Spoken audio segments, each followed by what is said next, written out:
Hello, I'm Brian, your guide on this journey through the realms of science fiction. Tonight, we delve into the captivating world of X-1, a gem from the golden age of radio.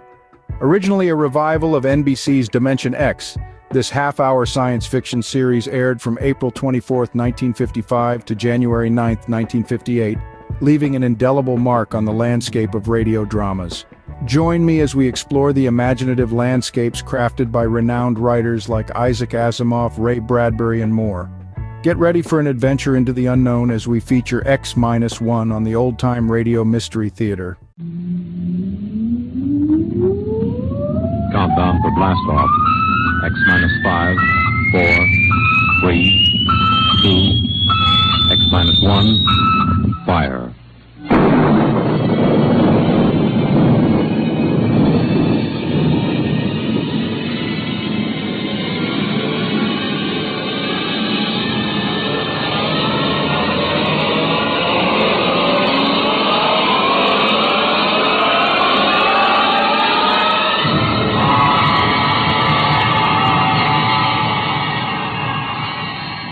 From the far horizons of the unknown come transcribed tales of new dimensions in time and space. These are stories of the future, adventures in which you'll live in a million could-be years on 1,000 maybe worlds. The National Broadcasting Company, in cooperation with Street and Smith, publishers of astounding science fiction, presents X minus 1.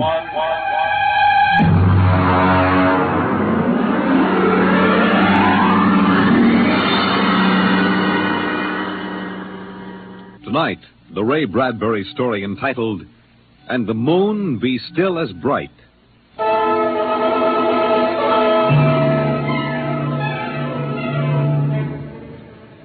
The first 3 expeditions for Mars left Earth in a mushroom of flame, arced through the atmosphere, and finally dwindled to tiny specks in the big eye of the Mount Palomar telescope, and then were lost to sight forever. The prearranged landing signals flashed back to Earth, and then the radios went dead. One after the other, ships had disappeared and were never heard from again. But still, the rockets came.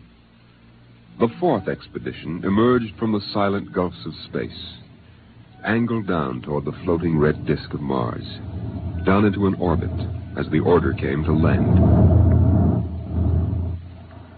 The last blast of the bow jets broke red against the blue desert sands, and the ship slid to a halt at the edge of a vast city that reflected the icy glare of the moonlight. For a while, all was still. All right, Park you. Open the airlock. Aye, sir.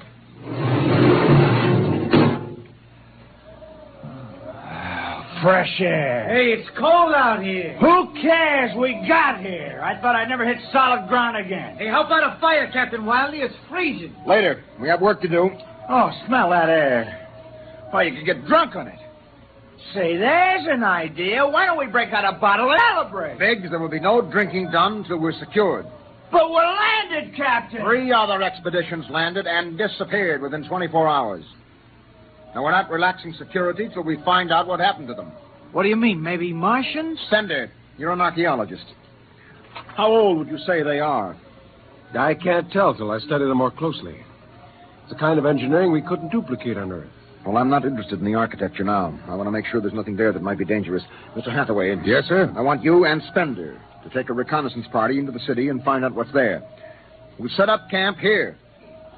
No man is to go more than 50 feet from this rocket. And there'll be no celebration till Hathaway and his party report back.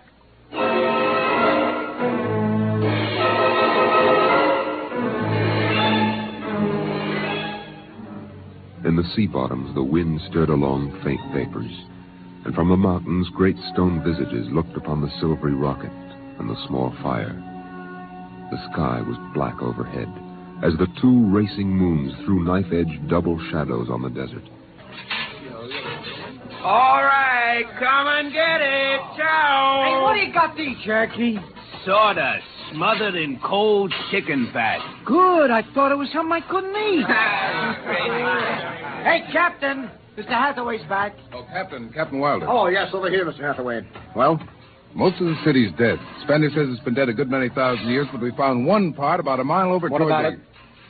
People were living in it last week, sir. People? Martians. Where are they now? Dead. We found bodies, thousands of bodies. They hadn't been dead more than 10 days. What did they die of? You won't believe it. What killed them? Chickenpox. Chickenpox? Yes. Where could they get chickenpox? From Earth. Oh, then the other rockets did get through. Yes. I don't know what the Martians did to them, but I sure know what they did to the Martians. They gave them chickenpox and wiped them out. They just didn't have any resistance to an Earth disease. Think of it, Captain. A race builds itself for 1,000,000 years, refines itself, does everything it can to give itself respect and beauty, and then it dies. Of what? It's like saying the Greeks died of mumps or the proud Roman Empire collapsed because of athlete's foot. We didn't even give them a decent excuse for dying. We just gave them chickenpox. Spender, get hold of yourself. You didn't see those bodies, Captain. Yes, I know. It must have been a shock. You need a rest, a little relaxation. The Martians are dead. There's nothing you can do about that now. Hey, you hear that? The Martians are all dead. Come on, let's break out a bottle and hoop it out. How about a case, eh? Oh, good Lord. They have to do that now? Isn't there time later to throw old beer cans into the canals? Bender, you're an idealist. They're not. All they know now is that they're safe. Little shouting won't hurt. You think too much. I was safe on Mars. The first Earthmen on Mars. We gotta celebrate. Yahoo!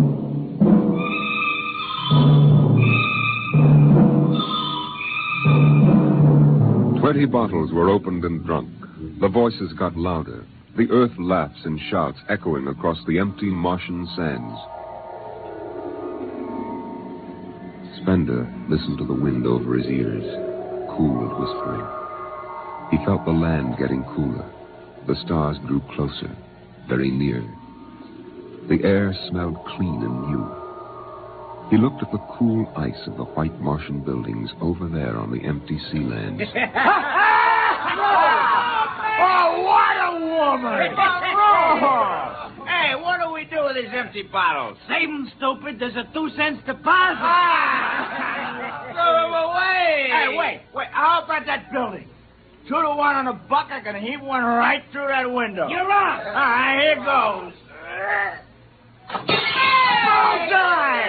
Hey, double or nothing on the next shot. Put that bottle down, Biggs. Who's there, Mr. Spender? Stop smashing those windows. What's the difference? The planet's ours now. I guess I can do anything with it I want. Drop that bottle or I'll knock your teeth out. Yeah? Just watch me. I warned you, Big. Come on.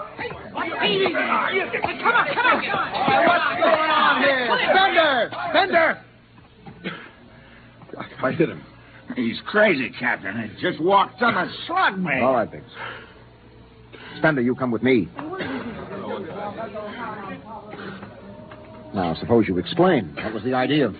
The noise, the drunken brawl. Spender, the men are tired. This has been a long trip. And you have a different way of seeing things. No, I'm seeing things all right. I'm seeing how we'll ruin Mars. We'll rip it up and rip the skin off the way we've already ruined Earth. Is that why you hit Biggs? Yes. I couldn't stand the idea of them watching us make fools of ourselves. Them? The Martians. They're dead. They're all dead. But they know we're here. Doesn't an old thing always know when a new thing comes? We've come a long way to smash their windows and spit in their wine. Well, maybe you're right. But I'm still going to fine you $50 for that fight. Now, come on, Spender. Suck in your chin. We'll go back there and play happy.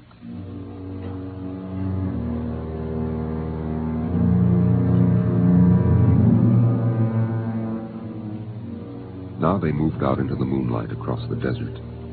They made their way into the dreaming, dead city. The light of the racing twin moons glinted on the barrel of a pistol, the long blade of a machete, the round, gurgling shape of a raised bottle. The wind blew in from the dead sea bottom and brushed through the silvery wire filigree of the towers. Strange music drifted down to the double-shadowed streets, a thin, haunted music that played as it had played through the uncounted years of time. Nobody moved. The moons held and froze them. The wind beat slowly around them. Hey! Hey, you people in the city! Biggs, I just want to make a little noise. What kind of a celebration is this, anyway? come on. They built this city thousands of years ago. And now where are they? How did they die? Who cares? They're dead. That's good enough for me. Lord Byron. What? Lord Byron, a 19th century poet. He wrote a poem that fits this city. Might have been written by the last Martian poet. So we'll go no more a-roving so late into the night. Though the heart be still as loving, though the moon be still as bright. For the sword outwears its sheath, and the soul outwears its breast. And the heart must pause to breathe, and love itself must rest. Though the night was made for loving, and the day returns too soon, yet we'll go no more a-roving by the light of the moon.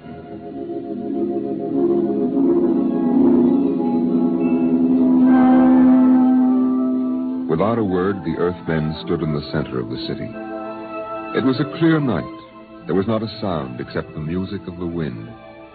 At their feet lay a tiled court, worked into the shapes of ancient animals and images. They stood there, silvered by the double moons beneath the crystal towers of Mars. And then Biggs was sick, and the sour stench of liquor filled the cool air. The men of Earth had come to Mars. And Spender turned and walked away into the city, alone in the moonlight, never once stopping to look back. It was a morning that might have been a Monday, or a Tuesday, or any day on Mars. Biggs was on the canal rim, his feet hung down in the cool water, soaking, while he took the sun in his face. Hey, what are you doing back here, Biggs? Didn't you go out with the search party? Yeah. I come back. I got a blister. Oh, yeah. Here. What do you mean? Look. Look, Cherokee, see that?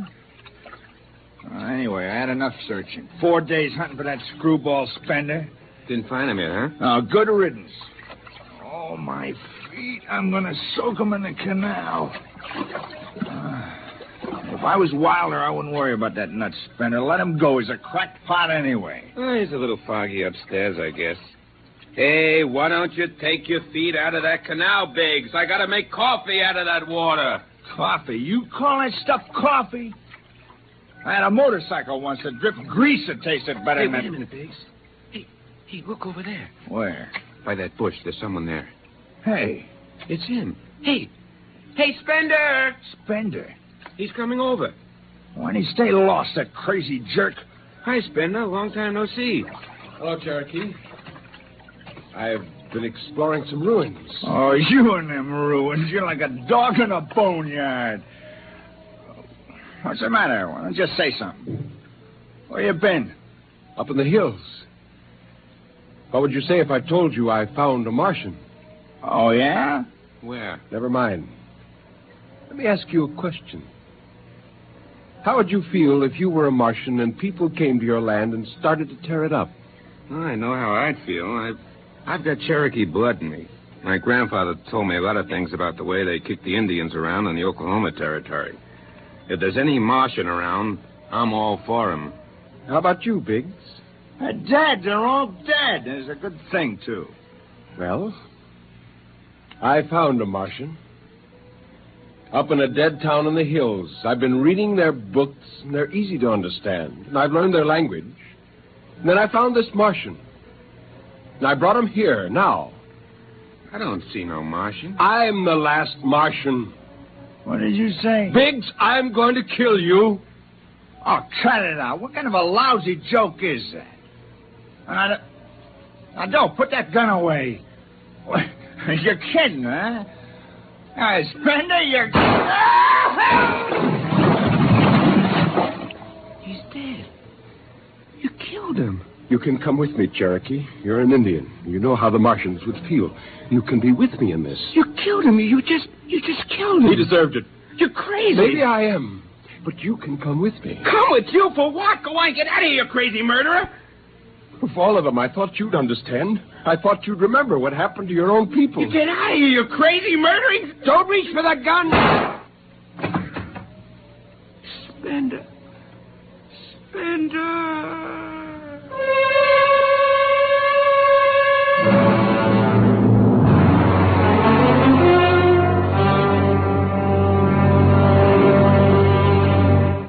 Hathaway, break out the arms locker. Issue pistols, rifles, and grenades. Yes, sir? And you'd better get the Bible out of the navigation chest. We have to bury these two. Parker, you start digging a grave, How about Spender? We'll have to go up in the hills and find him. Just let me at him with my bare hands, a crazy murdering louse. That's enough, Parker. Man is sick. He must be... Sick, my eye. He's That's enough. Now grab a shovel and start digging.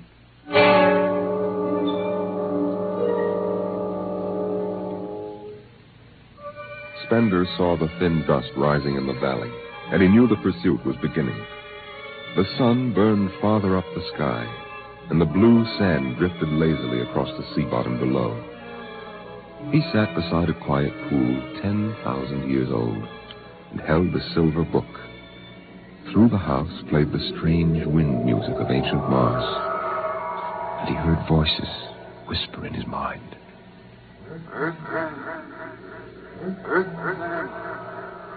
I hear you. I've always heard you, even down there on Earth. No, I won't run. What's the use? Live, Earthman. Live.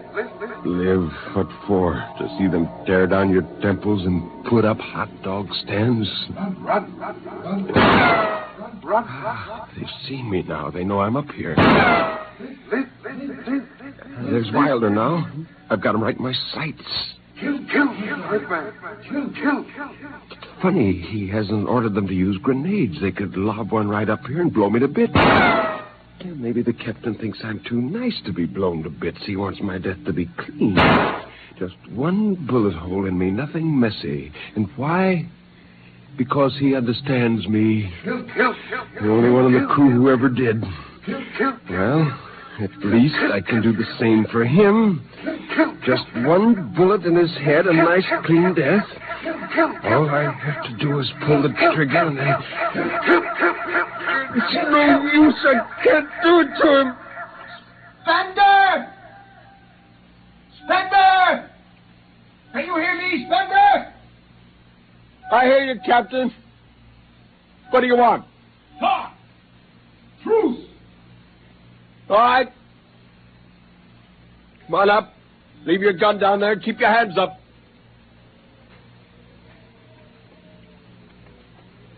Oh. That's quite a climb. You mind if I sit down? How long do you think you can hold out? Until you're all dead.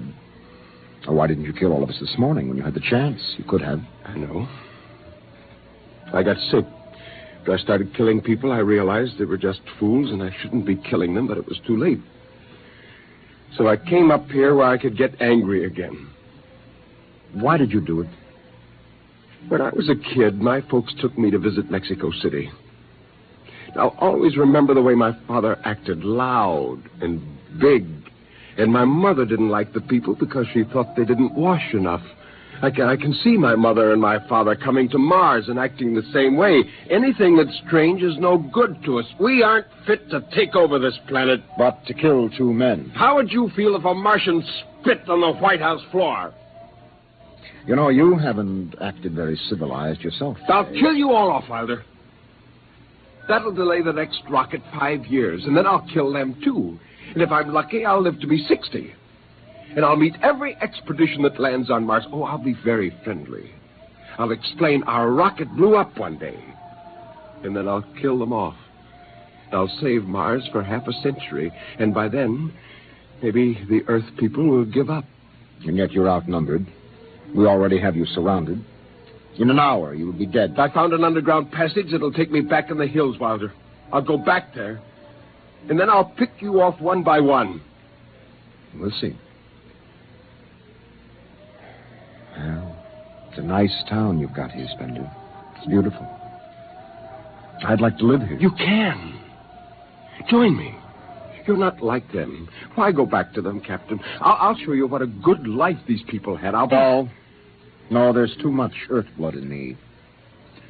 I may even agree with you about all this, but that does not change what I must do. You won't stay? No. This is your last chance, Spender. Look, you're sick. Now come along with me quietly. No. One last thing. If you win, do me a favor. Try to see that they don't tear this planet apart. Right. And if it helps, just think of me as a very crazy fellow who went berserk one summer day. Be easier on you that way. Now, I'll think that over. So long, Spender. Bye, Captain. Good luck.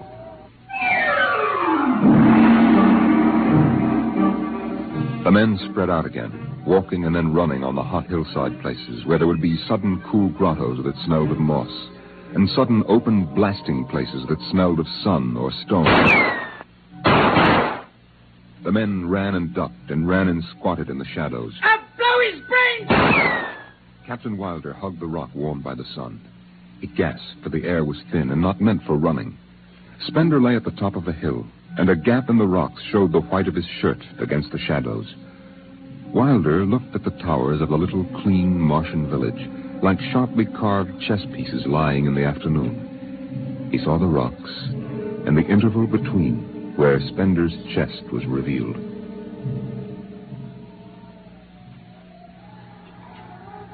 Go on, Spender. Get out. You've only got a few seconds to escape. Go on, get out of the caves. Come back later.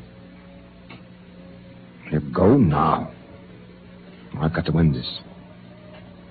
I've got to think that I'm right and pull this trigger. Go now. Get out. I'll get him! A slug in the head, I'll blow his bloody brains! No, Parkhill! Put down that gun. I'll do this myself. Spender. Why didn't you get out? Why? Why? Why?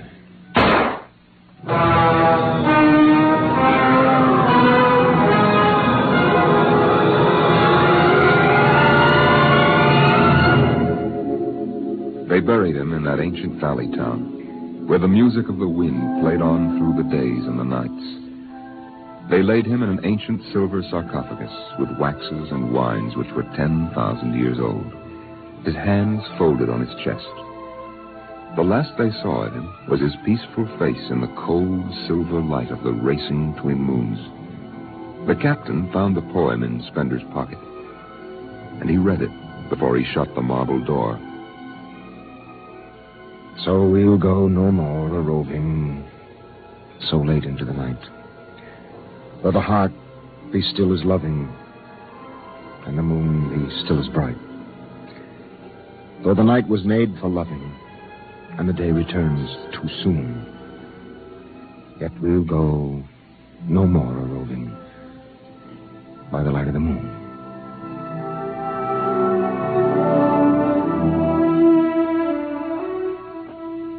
The next afternoon, Parkhill did some target practice in one of the dead cities, shooting out the crystal windows and blowing the tops off the fragile towers.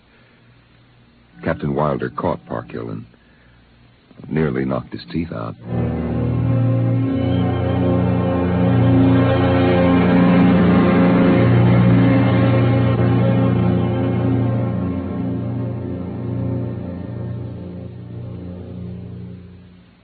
You have just heard X-1, presented by the National Broadcasting Company in cooperation with Street and Smith, publishers of astounding science fiction. Tonight, by transcription, X-1 has brought you the Ray Bradbury story, And the Moon Be Still as Bright, adapted for radio by Ernest Kenoy. Featured in the cast were John Larkin, Clark Gordon, Dick Hamilton, Nelson Olmsted, Lawrence Kerr, and Stan Early. Your narrator was Norman Rose. Your announcer, Fred Collins. X-1 was directed by Daniel Sutter and is an NBC Radio Network production.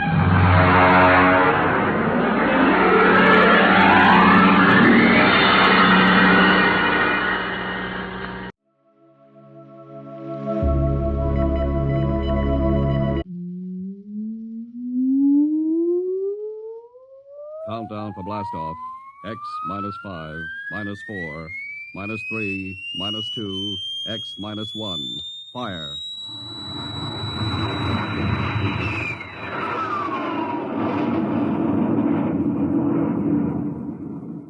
From the far horizons of the unknown come tales of new dimensions in time and space.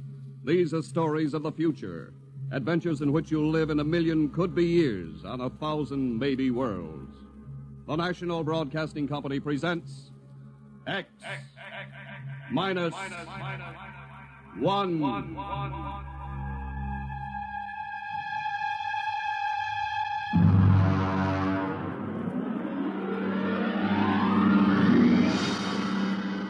Tonight's story, No Contact.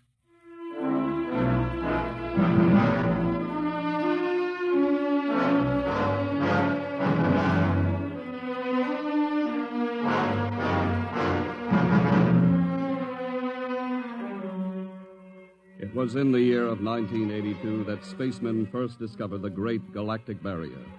In the past 10 years, rocket travel to the moon and the nearer planets had become commonplace. And then men fixed their sights on a more distant star, the remote planet known as Volta. 5 exploratory ships went out, and none came back, each in turn disappearing mysteriously at the same vanishing point, at an invisible wall somewhere in the vast outer reaches that became known as the wrecker of spaceships, the Galactic Reef. And yet, the explorers refused to admit defeat. It was on June the 2nd, 1987, that the rocket Star Cloud made ready for takeoff, the 6th to attempt to crack the barrier and win through to Volta. Now hear this. Condition green. 2 minutes to blast off. Condition green. 2 minutes to blast off. Well, Lewis, this is it. I don't suppose you'll be needing the ship's doctor up here on the bridge during blastoff. I think not, Smitty. There's little chance of acceleration bends in these new overdrive ships. I'll be in my office then, counting vitamin pills if you need me. It's only a few steps. Good luck, Lewis. Thank you, Smitty. Lieutenant Collier. Yes, sir? You're relieved. You'd better get down to navigation control and take over. Yes, sir. Lieutenant. Yes, sir? We've never flown together before. This is your first flight in a space vessel as big as the Star Cloud. Yes, sir, but I was trained in oversized jobs at the Naval Academy. Well, if you're half as good a navigator as your father was, you'll do fine. Thank you, sir. Did you ship out with my father? I served under him on one of the first rocket runs to the moon. I see. I almost went along on his last trip to the barrier. Too bad about that. Yes, sir. That's all, Collier.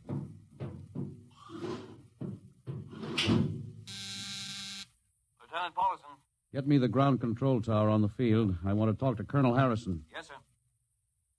Go ahead, sir. I patched in the bridge speaker. Colonel Harrison? Yes, Captain? We're standing by for takeoff in 30 seconds. Good. The field is cleared of all personnel. We'll try to reestablish radio contact immediately after takeoff.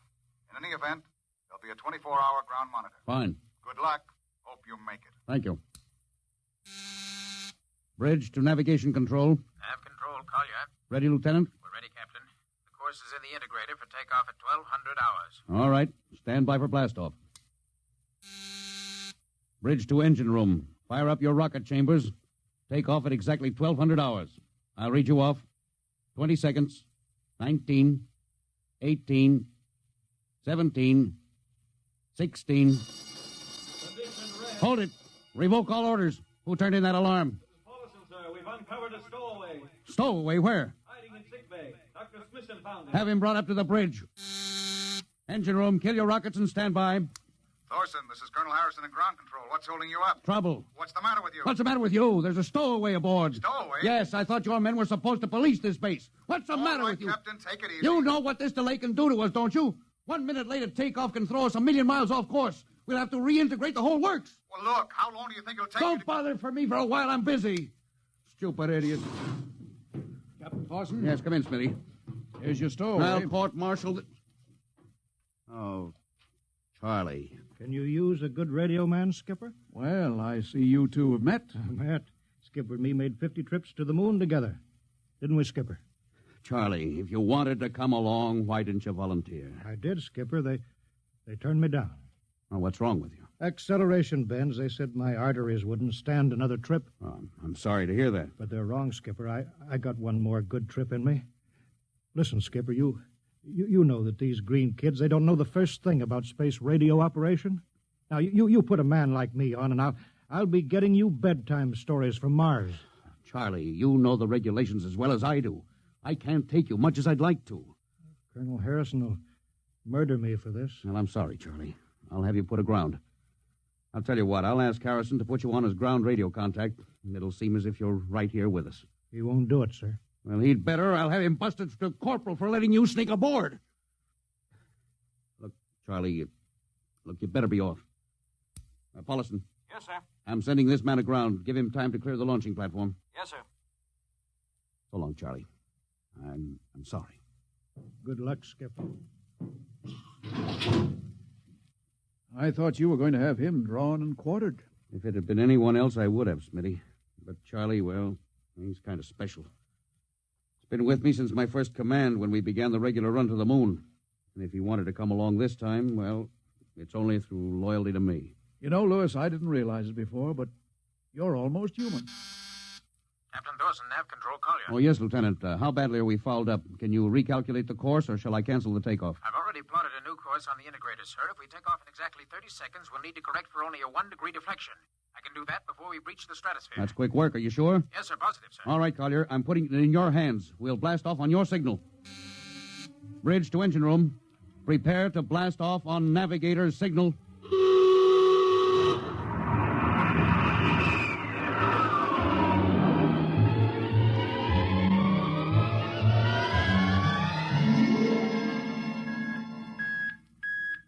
How are we doing, Collier? Coming on the bearing, sir. That's 4, 3, 2, 0. We've intersected the course vector. Good work, Collier. Course is corrected, sir. We're ready to go into atomic overdrive anytime you say. All right. Stand by. Yes, sir. Now hear this. Now hear this. Prepare for maximum acceleration. Bridge to engine room. Kill your rockets. Rockets out. Fire up number 1 cyclotron.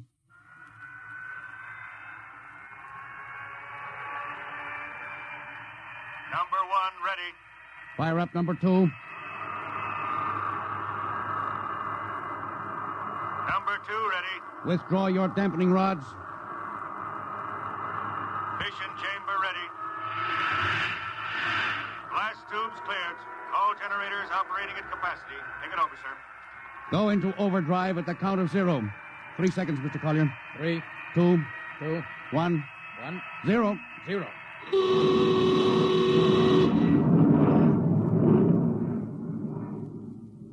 How are we doing, Collier? On course, sir. She's running hot and true. My compliments, Lieutenant.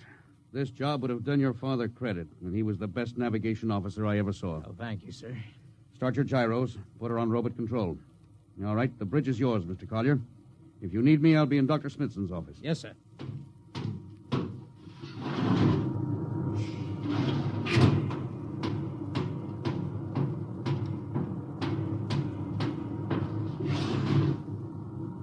Well, Lewis, I see you got us off the ground. You can thank young Collier for that. Chip off the old block. You knew his father? As a matter of fact, I knew him very well. First-rate spaceman. Oh, is he the one yes, who... Yes, he was lost in the galactic barrier on the second ship we sent out to Volta. Lewis, just what do you think this galactic barrier is? Oh, your guess is as good as mine, Doc. All I know is that 5 ships have gone into it, and none of them have come back out. You think it's a nit? How about Mestrovik's theory that it's a time warp in space? That the ships reach it and slip into another dimension? I think that's a lot of rubbish. My theory is that the galactic barrier is nothing more than a radioactive layer of some kind. Why do you say that? Well, we know that radar signals bounce off it like they were hitting an invisible glass wall. And we know that it destroys our ships and crews in some way. There's no other logical explanation. What makes you think we can get through it, Lewis? Because we're ready for it. The others weren't. The entire hull of this ship is completely shielded with lead. We can crack through any radioactive cloud ever detected. Besides, we're equipped with some new UHF radio devices that should enable us to maintain radio contact with Earth. Nothing can happen. Absolutely nothing. Now, who are you trying to convince? Myself, I suppose. Lewis, you've had your share of glory. First skipper to reach the moon back in 1962. You could have retired. Why are you risking this trip? 5 ships are missing. Men like Prentice, Margetson, young Collier's father. I'm tired of seeing good men fed into that meat chopper. Then why are we going to Volta? We haven't any choice, Smitty. We're in a race, the kind of race where men and ships are expendable. According to the Interspace Code, the first nation to reach Volta can claim it. Well, personally, I want no part Now, of it. Doc. I'll have to play physician, morale builder, and mother substitute for 112 slightly nervous men. Well, your morale doesn't sound too good, Doc. As morale officer, I can state without fear of contradiction, it is terrible. And something tells me as we approach that galactic barrier, I'm not going to be alone.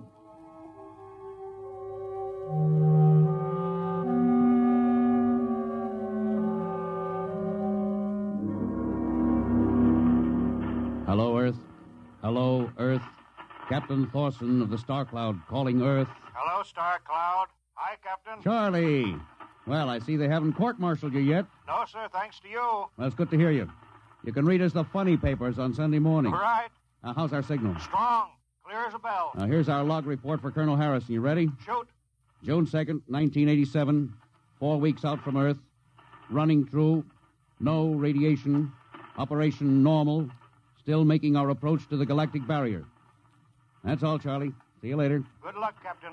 I sure wish I was with you.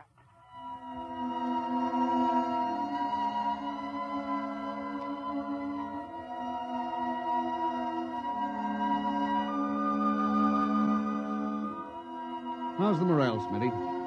The men know we're getting closer to the barrier. They're beginning to show a little tension, Lewis.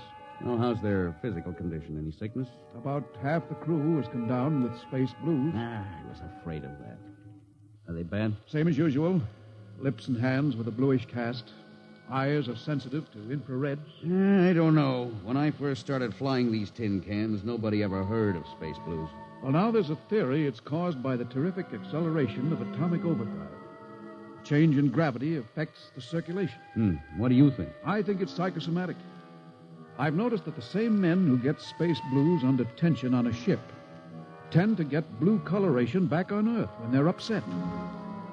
I guess it's just an occupational disease of space navigators.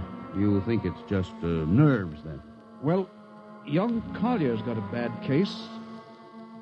I think it's tension from overwork. Maybe he needs some vitamins. Lewis, when will you realize that vitamins are not a panacea for all the troubles of mankind?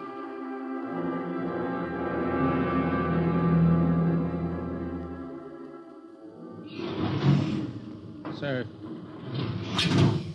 I understand that you relieved me from duty. Well, Dr. Smithson says you aren't looking very well, Collier. I'm giving you a rest. Sir, I feel perfectly able to continue. Your lips are as blue as Minnetonka. Captain, I'd like to remain at my post. Don't be foolhardy, Lieutenant. I'm not being foolhardy, sir. I have a special, personal reason for wanting this expedition to reach Volta. Your father? Yes, sir. You think he might still be alive? I have to find out what happened, sir. I think I understand. Very well, Collier. Report back to duty.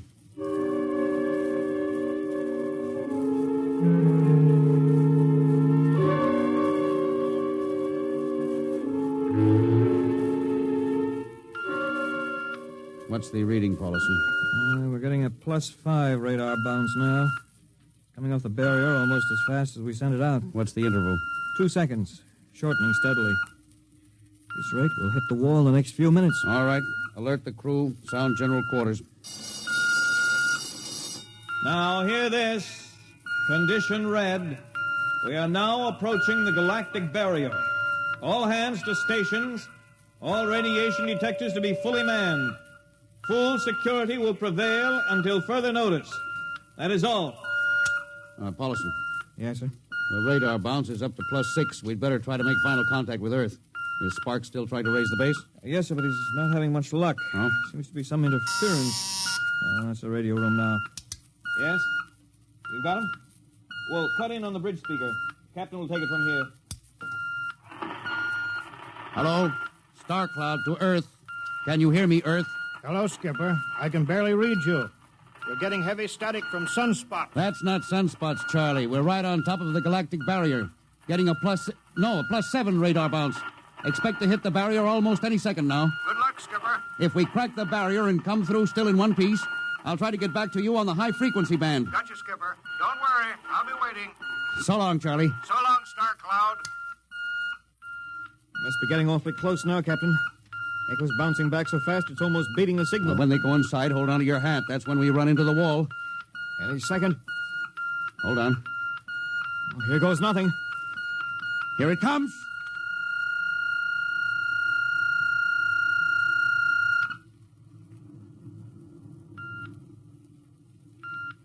Captain. Nothing happened. We made it. We made it, Captain. No radiation, no time warp, no nothing. Now, the crew's gone crazy, sir. Let them. They've earned it. Doc, can you break out a few bottles of snakebite serum for medicinal purposes? I sure can, Lewis. This calls for a celebration. How's your morale now? It couldn't be better. How's yours? Couldn't be better. What the... Condition red. Condition red. Radiation detected. Condition red. Radiation detected. Holy mackerel. Look at the needle on that indicator. Paulison. Yes, I see it, Captain. Picking radiation like crazy. What's it like? Well, it's a strong impulse. What kind? I don't know. It's too long for a cosmic ray, too short for UHF. Whatever it is, sir, the ship is lousy. Well, track it down, triangulate it, and make it fast. I want a directional fix. Yes, sir. Engine room. Yes, sir. We're picking up radioactivity. Is the fission chambers? No leak here, sir. Check your gauges. Nothing here, Captain. Must be coming from outside. Damage control. Is our lead shield leaking radiation? Well, keep at it. Paulison, how are you doing? I've got it fixed, Captain. Well, what is it? Well, I'll have to recheck my figures. Well, hurry it up. Angle is correct, but now, come on, man, for Pete's sake. Where's the radiation coming from? Sir, it's coming from inside the ship. Oh, that's impossible. No, sir, I've checked it twice. Well, it's got to be the engines, then. If it is, sir, we're finished. Engine room. Yes, sir. That radiation must be in the overdrive pile. No, sir, it isn't here, sir. Are you certain? Yes, sir. All right, keep checking. There's only one thing left to do. Paulison, get a Geiger counter. We're going to start combing this ship inch by inch. Yes, sir. All right, turn it on. Yes, sir. All right. Ready, Captain. We'll check the atomic guns first. Come on.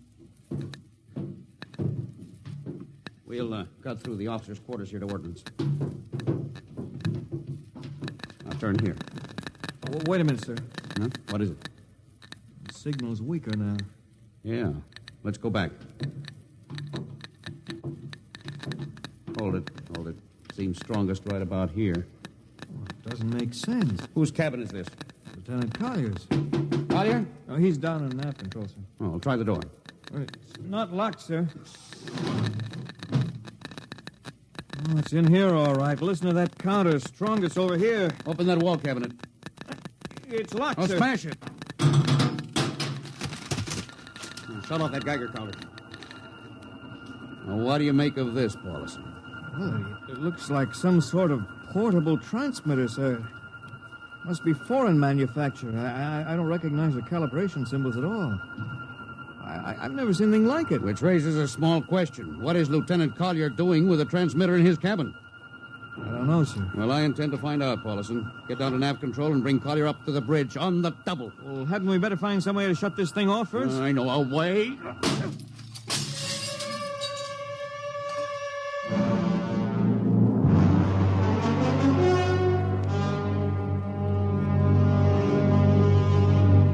Lieutenant Collier, I'm going to ask a few simple questions, and I want a few simple answers. Yes, sir. What were you doing with a transmitter in your cabin? Transmitter, Captain? Oh, you know nothing about it? Oh, no, sir, I don't. Do you recognize these calibration symbols? No, sir. Can you think of how it might have been placed in your cabin without your knowing it? No, sir, unless someone came in while I was on duty. Would that have been possible? I suppose so, if someone had a key. I found your cabin door unlocked. Well, I meant a key to the wall cabinet. I didn't say the wall cabinet. Well, I... You what, Lieutenant? How could you have known it was in the wall cabinet? Well, I just assumed, sir. Lieutenant Collier, I find it hard to believe you would lie. Having known and respected your father, having observed the way you handle your job. However, I intend to get to the root of this thing. May I have your wristwatch, Lieutenant? Sir? Your wristwatch. Yes, sir. Paulison, turn on that Geiger counter. Yes, sir. Hold this watch next to it. Yes, sir. That's all. Lieutenant, if you hadn't any close contact with that transmitter, how do you explain the radioactivity of this watch? Well, I don't, sir. I think you'd better. To whom were you sending those signals? Condition red. Condition red. There's your answer, Captain. What is this, Collier? Alien spaceship approaching. Alien spaceship approaching. Collier, who's aboard that ship? All right, now talk! Very well, Captain. My mission seems completed. Your mission? Are you admitting that you're an agent of a foreign power? I am stating it. What nation? No nation, Captain. What? I am an agent of the Voltan government. Oh, what? The government of the planet of Voltan. You're crazy. Are you so stupid, Captain?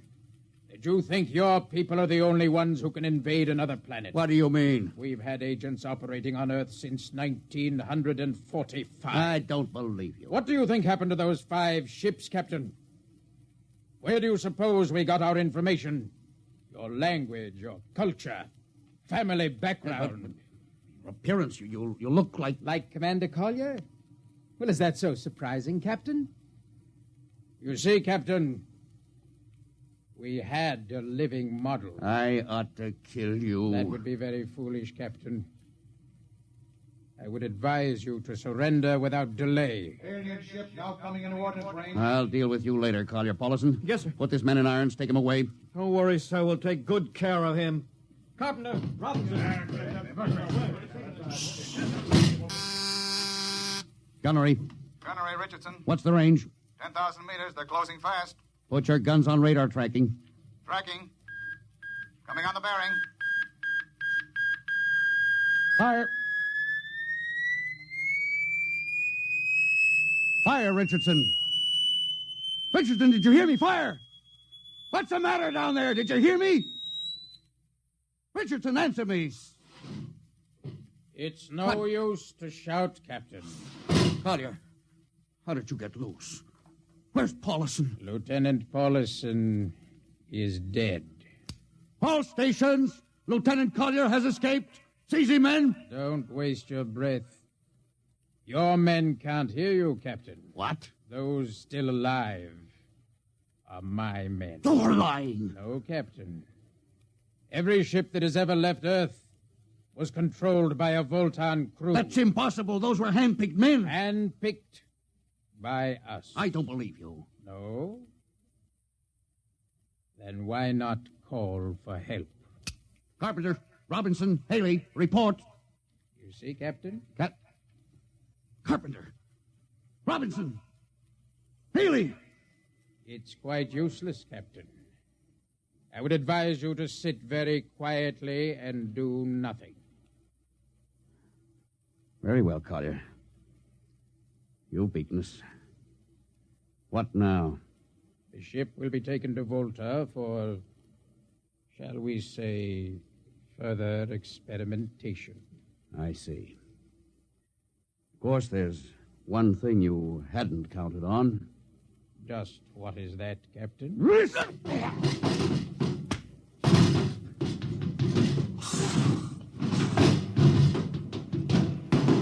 Carpenter! Are you in there, Lieutenant Carpenter? They can't all be dead. There must be one alive. Smitty, Dr. Smithson! Smitty! Smitty, what have they done to him? Louis, Dirty. Don't talk. I must lean closer. There's not much time. Louis, space blues. Space blues? What is it, Smitty? What are you trying to tell me? All men with space blues.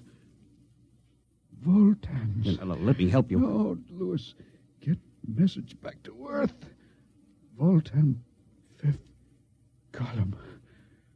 Watch out for space blues. Smitty.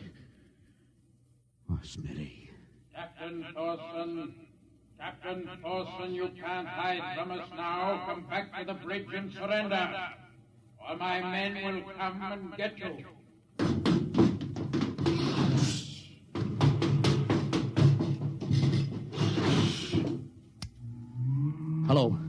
Hello. Star Cloud calling Earth. Oh, please, God, let me get through before it's too late. Hello. Star Cloud to Earth. Come in, please. Come in, please.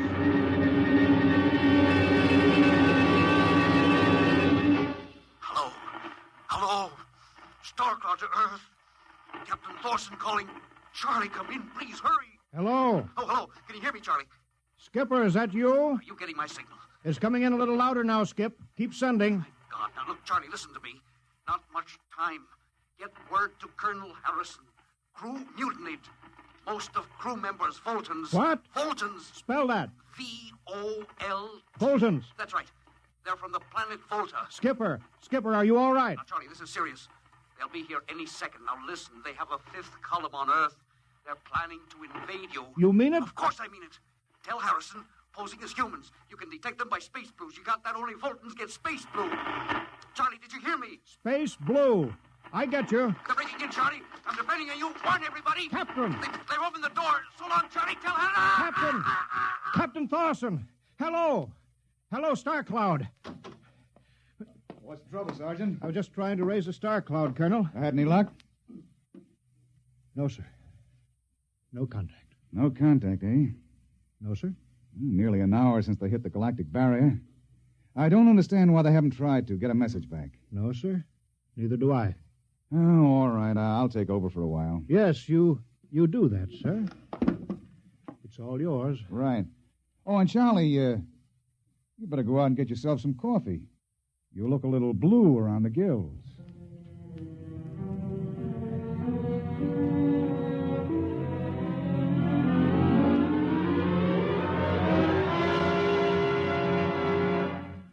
Tonight, X-1 has brought you No Contact, written by George Lefferts from an original story of Lefferts and Ernest Kenoy.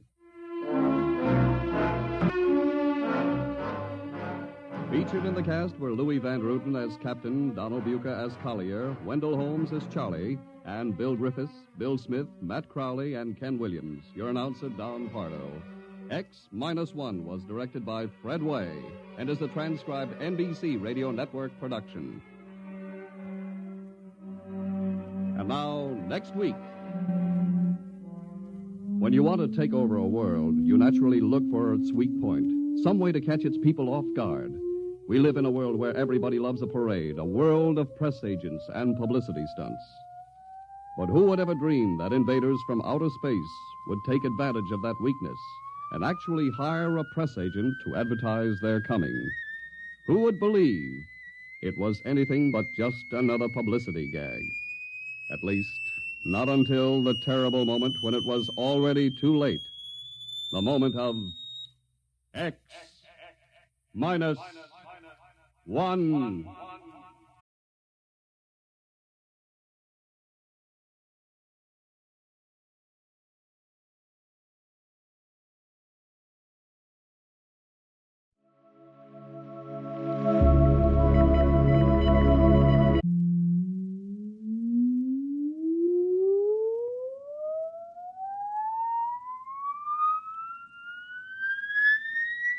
Countdown for a blast-off. X-5, -4, -3, -2, X-1. Fire.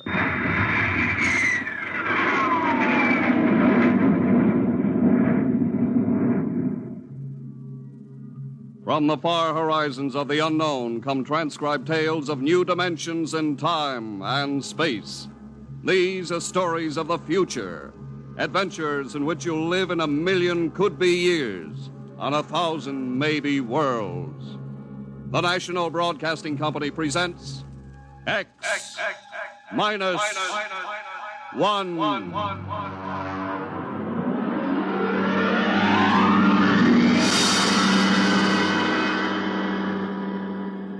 If you wanted to take over our world with a minimum amount of resistance and trouble, how would you go about it?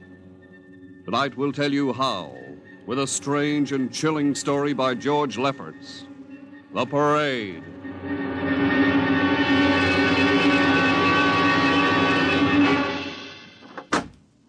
You are Mr. Sid Ryan. The same. My name is Luchar. I am a Martian. Pleased to meet you, Mr. What was that again? A Martian. As in Orson Welles? Precisely.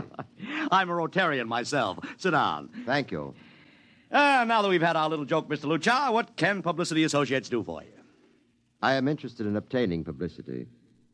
It has been my observation that advertising and publicity are the very backbone of earthly civilization. Spoken like a true Martian, Mr. Lucha. Now, if you'll tell me the name of the client. The client, of course, will be the Martians. You don't give up, do you? Give up? The gag, I mean. Oliver.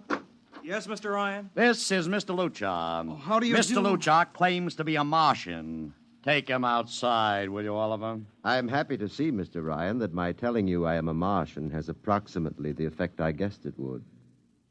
I believe we can do business. I have here cash retainer of $5,000. Oliver, take a look at that wad of lettuce. It's the real stuff, Mr. Ryan. And my client is prepared to spend many times that amount. Sit down, Mr. Lucha. Oliver, get the client a cigar, the 50-cent box. Yes, sir. Thank you. Well, now, what can I do for you, sir? I wish you to manage a publicity campaign. A very large and important campaign. Is the product established, or is it something brand new? Something quite new. Now, what would you judge the most effective type of campaign? Well, if the client has a lot of dough to throw around, a suspense campaign is best. First, you place ads in the paper saying, "Watch this space." Then, about a week later, you run an ad saying XYZ or PDQ, and you get people guessing what it means. Then, finally, when you've teased them enough, you bust loose and unveil the product. Excellent. We will conduct a suspense campaign. Of course, in this kind of campaign, secrecy is very important. Once the name of the product leaks out, it spreads like wildfire, and the whole campaign is kerfloppo. Quite so, quite so. The utmost secrecy. You realize, of course, these things cost like crazy. Would, say, $1 million cover expense? Come again? I said, would $1 million cover it? Why, yes, I am at... You did say $1 million. I understood that you have handled some very large accounts. Of course, if this is too big... No, not at all, not at all. As a matter of fact, I seldom touch anything less. Right, Oliver? Huh? Oh, of course. That's right, Mr. Ryan. Absolutely right. Yes, sir. You will begin, then, by saturating the newspapers, the radio, the streetcars with a very simple statement. What's that? I will write it on a card. Here you are. The Martians are coming. Say, that's not a bad teaser. Got that, Oliver? Yes, sir. The next ad will read, June 1st is Martian Day. June 1st is Martian Day. What happens on June 1st? The parade takes place. What parade? I wish you to arrange a parade up Fifth Avenue. You mean like the Macy Parade? Exactly. Except that the theme will be the world of tomorrow, the Martian world. My client would like it to be a gay affair. Balloons, clowns, pennants, pretty drum majorettes. Say, that sounds terrific. I might be able to interest the department stores in a tie-in. Fine. The parade will climax the campaign. On June 1st, the product will be unveiled. Good enough. By the way, Mr. Lucha, just what is the product? What are we selling? Oh, no, Mr. Ryan. Secrecy, remember? Yeah, but after all... Mr. Ryan, all will be revealed to you in good time. For the moment, let us say that we are selling a concept. A concept? The concept of invasion from Mars.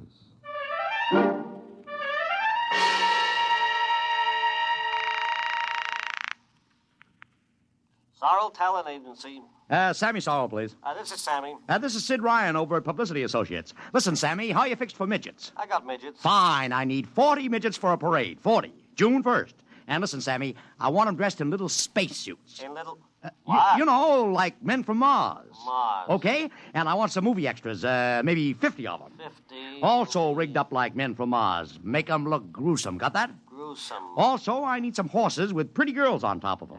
Maybe you can get that bunch from Maroney's Traveling Circus, the one we booked for the Fireman's Parade in Albany last year. Yeah, I'll try, Sid. Never mind the expense. Just get me the talent. It sounds like you landed a big client there. Who is it? It's a secret. I gotta hang now. Call me back, Sammy. Right. How you doing, Oliver? Oh, fine, Mr. Ryan, just fine. I got 100 small boys pasting little stickers. The Martians are coming on the subway platforms. Good. We got full-page ads in all the dailies. Good. And 10-second spot announcements on every local station. Good. It's costing a fortune. Good. The more it costs, the bigger our percentage. Spend like you were going to the electric chair, Oliver. Yes, sir. How are you making out in the parade? If it comes off, it'll be the biggest thing since Barnum invented the midget. I've got Macy's, gimbals, and sacks to contribute floats. Everything is built around the Martian theme, see? Even the horses will have long feelers attached to them and funny-looking extra legs. It'll be sensational. That sounds fine, only... Only what? Mr. Ryan, we don't even know what we're selling. Oliver, my boy, do you think old Sid Ryan has been sitting here spending all this moolah and not putting two and two together? You mean you know who Luchar represents? Just by accident, understand? I have learned that Century Pictures is making a big new epic. One of those expensive pictures they make in secret and then spring on the public because they don't want the other studios to get the jump on them. What's the picture? A space opera titled Invasion from Mars. Get it? Oh, I begin to see. Also, by mere coincidence, it's supposed to have its premiere sometime around June 1st. You follow me? Yes, but... Mr. Ryan, Century has an exclusive contract with New Feature Syndicate for all their publicity. Suppose Century Pictures doesn't like the way New Features is handling their stuff. They want to get out of the contract, but New Feature says no, so they have to get around the contract. A man named Luchar, client unknown, starts publicizing the Martian invasion. Need I go further? I don't know, Mr. Ryan. Sounds pretty far-fetched to me, but I don't know. That's what I like about you, Oliver. You're so innocent.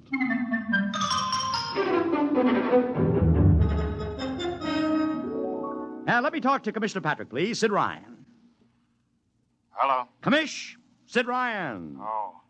How are you, Ryan? Fine. What is it this time? You want to drop a man off the Empire State Building into a teacup full of water? The answer is no.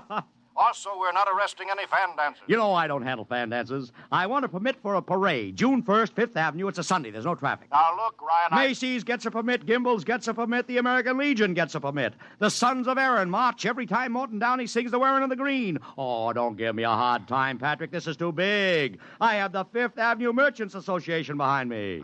Okay, Ryan. Fill out the forms. I'll pass them along to the license commissioner. That's my boy. By the way, what's the occasion for this parade? Oh, don't you read the papers, Patrick? June 1st is Martian Day.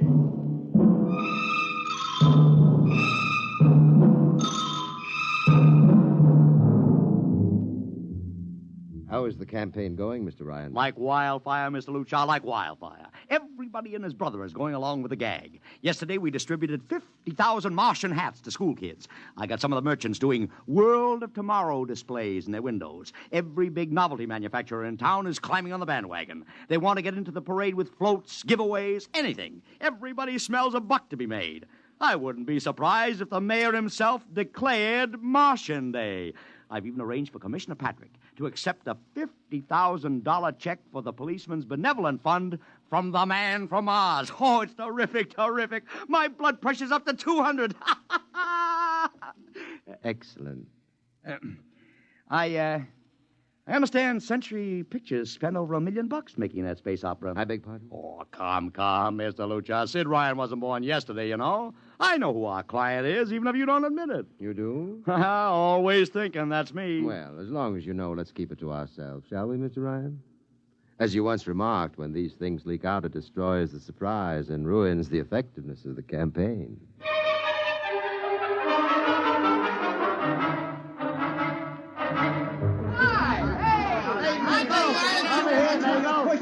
Ladies and gentlemen, this is Ken Daly speaking to you from our portable transmitter atop the reviewing stand for the much-heralded Martian Parade on Fifth Avenue. It's a beautiful sunlit day here in New York, a perfect day for a parade, and the streets are packed with thousands of spectators all eager to find out what this is all about. There's an air of shrill expectancy. Some of the kids and their parents have been camped on the curbstone since early this morning to be sure of ringside seats when the so-called Martians pass by. I've just had word from Saul Brown up at Central Park Mall that the Martians have landed from big pink balloons.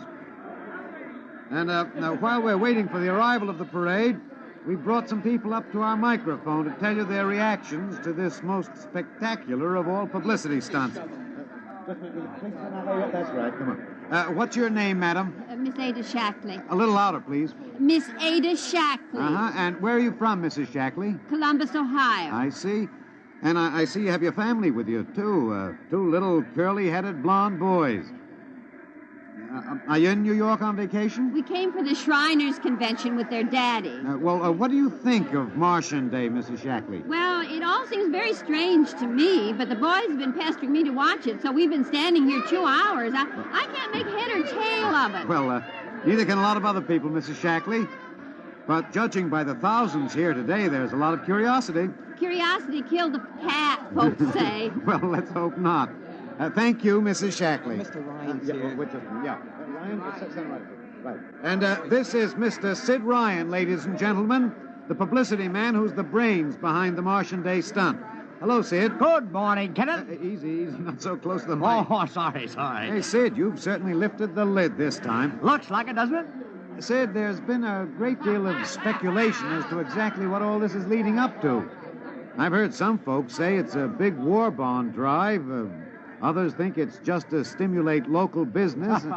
And, look, I understand in the trade itself, the smart money says you're building for the premiere of Century's forthcoming extravaganza, Invasion from Mars. Now, come clean. Can you tell us what the real story is? Ken. I'd like to, but honestly, I can't. Oh, man of mystery, eh? Are you going to watch the parade from the stand here? No, Ken, I can't stand noise. I'm going up to my office and watching company. Well, thank you, Sid Ryan, and good luck. And here they come, ladies and gentlemen. The first units of the big Martian parade, swinging down Fifth Avenue with fanfare, colored streamers, music, confetti, floats, all the trappings of a Mardi Gras. And here in the vanguard is a whole troop of little midgets in weird-looking pink and blue spacesuits, carrying Rube Goldberg weapons with signs painted on them. Let's see, I can read one which says, Atomic Blaster. Another one has a placard reading, We're Martian through Georgia. And here come the clowns, laughing and falling all over each other. They're giving free sugar candy to the kids along the way. Yes, ladies and gentlemen, this is a happy, laughing crowd along Fifth Avenue today. A true reflection of the great sense of humor and good nature that makes America the place it is.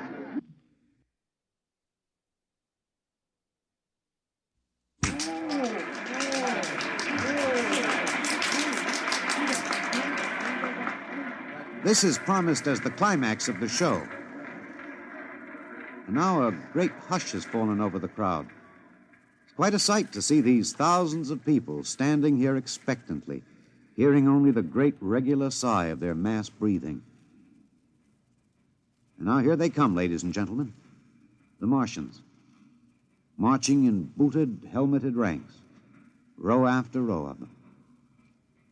My, this is an impressive sight, ladies and gentlemen, and a rather serious contrast to the rest of the joyous slapstick parade we've witnessed. There are perhaps, 200 tall, broad-chested men dressed in metallic gray spacesuits with thick glass visors drawn across their faces. Each is holding an ominous-looking ray gun at the ready position. They're marching in absolute silence, keeping step perfectly, as though some mute, unspoken command were marking time for them. The crowd seems rather grim and serious now. Perhaps they're reminded of the actuality of war and possible invasion. They stand solemnly, silently, watching. Even the children are awed. And now the first ranks of the Martians are moving past us down Fifth Avenue toward the reviewing stands at the square. No one moves. What's that? What's happening? A woman, ladies and gentlemen. She dashed out into the street. For what reason, I don't know. She attempted to lift the visor of one of the Martian spacesuits, but just as she reached the Martian, she fell forward in a dead faint. I tell you, I've never felt such mass tension in a crowd as we're experiencing here right now, today. All sorts of rumors have begun filtering back through the audience. There are excited whispers of she's dead, she fainted, and now an undercurrent of, what? They're really Martians. This is an example of how a single incident can precipitate mass hysteria, ladies and gentlemen. I tell you, it's a mighty reassuring sight to see the blue uniforms of New York's finest spaced every 10 feet or so along the avenue. Somehow, I can't explain it. This incident has begun to work on what was a moment ago a happy, carefree crowd, and the complexion is changing.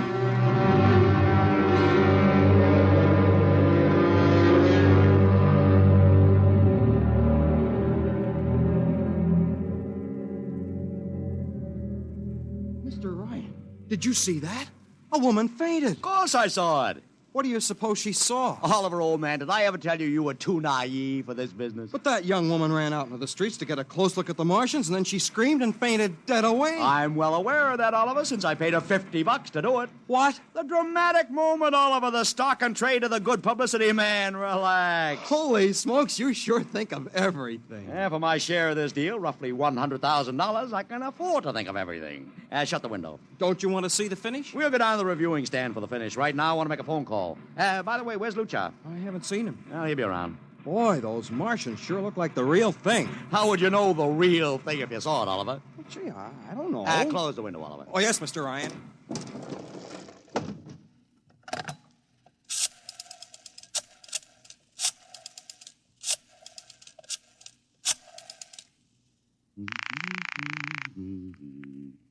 Sorrel's Talent Agency. Sammy, this is Sid Ryan. Say, listen, Sid, I was going to call you. I'm awful sorry about those Martians. What do you mean, sorry? They're terrific. No, don't joke, Sid. I mean it. Well, I mean it, too. They're great, great. Are you in the bag? Never felt better. You mean it, don't you? Of course I mean it. What is this? There are Martians in the parade? About 150. Of course, I only ordered 50, but Sid. under the circumstances... Sid. Well, what is it? Sid, don't you know? I couldn't get you a single movie extra. There's a studio strike in New York. I was going to call you, but I figured... Hey, wait a minute. Where'd these guys come from if you didn't hire them? I don't know. Maybe Oliver... Oh, hold on. Oliver? Yes, Mr. Ryan? Did you hire those Martians? No, sir, Sammy, this is on the level, isn't it? Honest, Sid, Okay, Sammy, I'll call you back. What's the matter, Mr. Ryan? I don't know. I just don't know. I've got to locate Lucha. What's Century Pictures number? Mr. Ryan, this is Sunday. Oh, yeah. Well, get me their publicity director, Marty Sanford, at home. Oh, yes, sir. Yeah. 3, 2, 4. Here you are. Thanks. Sanford. Marty, this is Sid Ryan. Oh, hello, Sid. How's the big Fine, promotion? fine. Listen, Marty, this is dead serious. On the level. Get it? What's wrong? I've got to locate Lucha. Lou who? Lucha, come on now, Marty. This is life and death. The guy you sent over to hire me for the invasion picture. Invasion picture? Invasion from Mars, the space opera. Are you batty? Marty. That picture was shelved last month. What? Sure, back in the can. Too expensive and too fantastic. The big shots decided you can't sell a Martian invasion to the American public. And I never heard of a guy named Lou... Mother heaven. What is it, Mr. Ryan? You look terrible.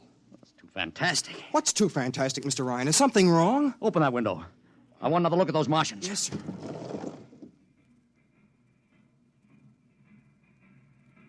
Look at them. Oliver, you were in the Army. Could 150 movie extras learn to march like that in, say, 24 hours? Not in 24 days, Mr. Ryan. Not a second's hesitation. Not one other step. Look at the way they carry those ray guns at the ready. The only other time I've seen troops march like that was in a film of the Nazi stormtroops marching through the streets of Paris. See those chests on them? That's pride. Sheer, arrogant pride. Look at those chins. That's contempt. Nobody could act like that. Mr. Ryan! Oliver, get down there. Find that woman who fainted. Her name's Gloria Montex. Get her up here. Make it fast.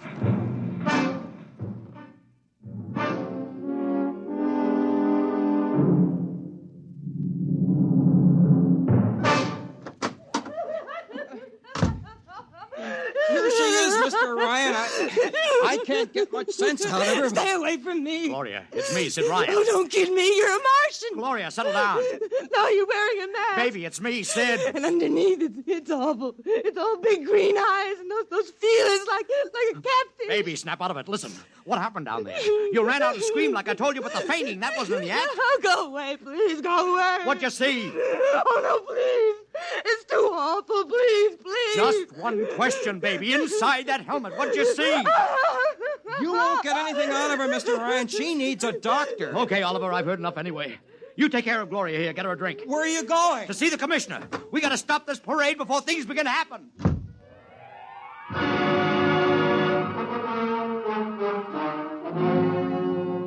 Okay, Ryan, what's the beef? Listen, Patrick, I don't know what it is, see, but something's wrong. You got to stop that parade. I suppose you'd like the riot squad. That would get you a front-page spread on every paper in town. Honest, you publicity guys give me a pay. This may be a matter of life and death. Oh, sure. Look, Ryan, I've got no time for your cheap publicity gags. I'm a busy man. Listen, I'm trying to tell you I don't know where these Martians came from, who they are, anything about them. All I want you to do is stop the parade and make sure they're on the level. Ryan, I'm wise to your tricks. Now, if you let the sergeant show you out... You won't do it, huh? An honest citizen appeals for protection and you refuse it. I most emphatically do. Now beat it. All right, Patrick. I'll go right to the mayor's office. I'll have you busted flatter than a fried egg. Go ahead. I'm sure His Honor will be glad to toss you out on that phony nickel-plated skull of yours.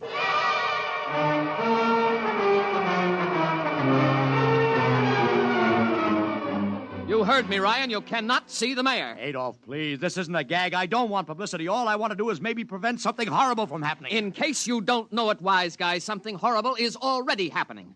A couple hundred little kids are in the hospital with ptomaine poisoning from that phony Martian candy you passed out.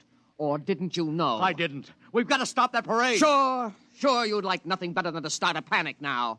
Maybe a few hundred people would get trampled to death. Think of the newspaper space that would get you and your product. I won't stand for this, Adolf. You won't have to, because you're going to get out of here right now. Go on, beat it. Get out. You and your publicity stunts make me sick to my stomach.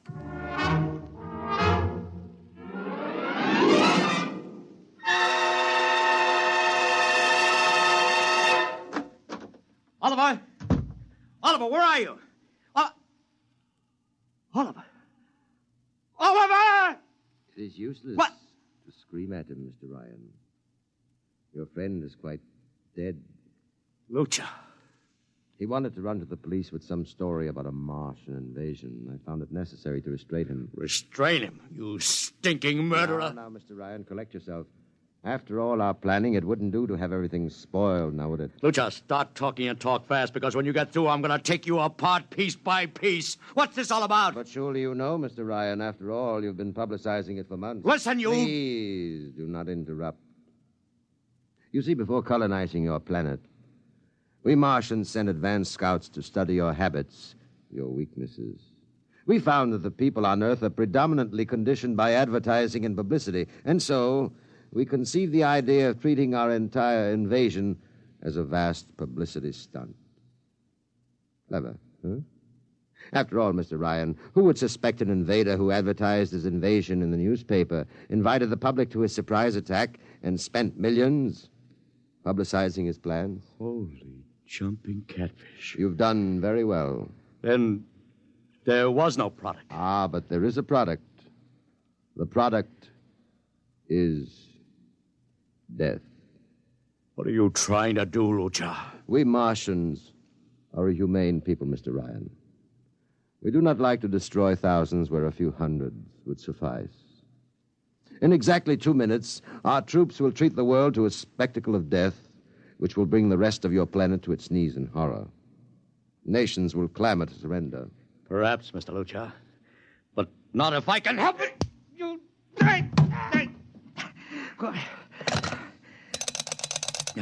Yes, please. Operator, this is Mr. Ryan. Get me the field telephone on the reviewing stand of the Martian Day Parade. Hurry. Anyone in particular? Just hurry.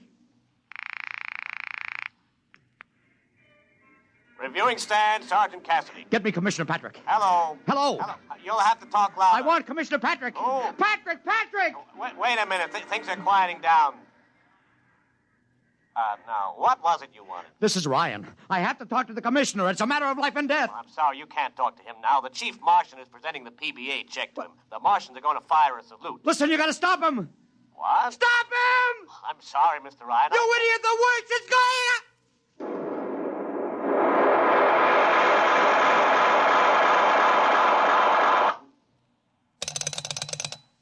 This is the operator. I'm sorry, Mr. Ryan, you've been cut off.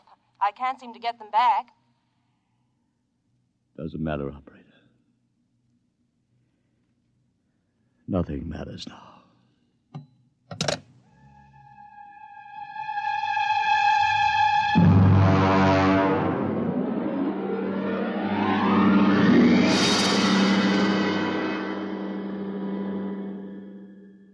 Tonight, X-1 has brought you The Parade, an original story written by George Lefferts. Featured in the cast were Joseph Curtin as Ryan, Joe DeSantis as Luchar, Alexander Scorby as Daly, Agnes Young as the woman, Ellen Deming as Gloria, John Thomas as Oliver, Arthur Anderson as Sammy, Wendell Holmes as the Commissioner, and William Keane as Sanford. Your announcer, Don Pardo. X-1 was directed by Fred Way and is a transcribed NBC Radio Network production.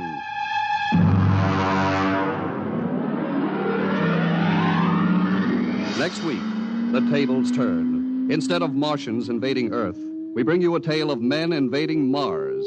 Ray Bradbury's brilliant short story entitled Mars is Heaven.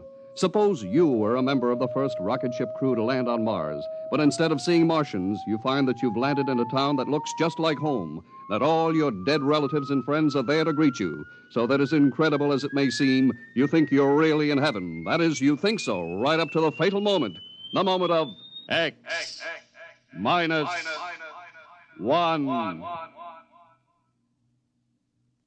Join the Abbotts on another baffling mystery tonight over most NBC radio stations.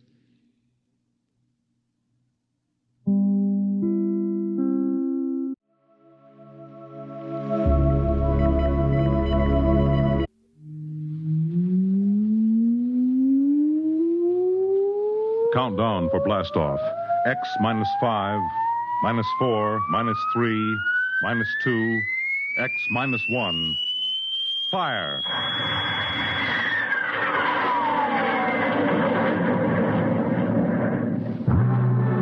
From the far horizons of the unknown come transcribed tales of new dimensions in time and space.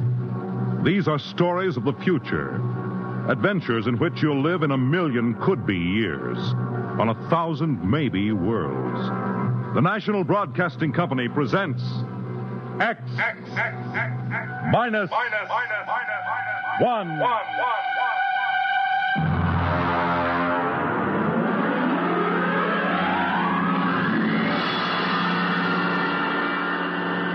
Tonight's story, Mars is Heaven.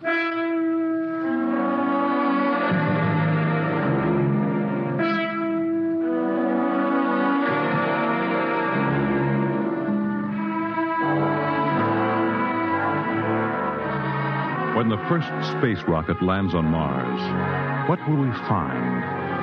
Only the ruins of a dead and deserted planet? Or will there be life? Intelligent life in some strange form that we can only imagine? Will we be welcomed with open arms? Or will the Martians treat us as invaders? Only one thing is certain. Someday, a giant metal ship will take off from Earth to travel through the black velocities, the silent gulfs of space, to descend at last into the darkness of the upper Martian atmospheres. And on that day, man will finally know the answers. The day we first land on Mars.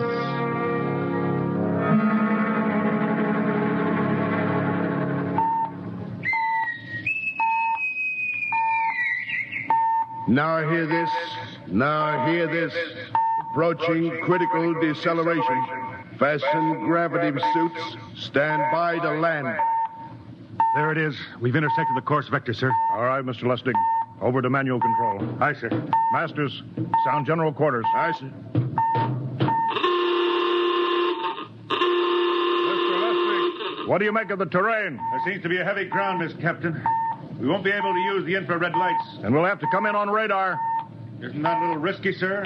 landing in the dark? I'd rather run the danger of a blind landing, Lieutenant, than come in without the cover of darkness. Remember, we don't know what kind of reception is waiting for us down there. Airspeed 500. Altitude now 4,000.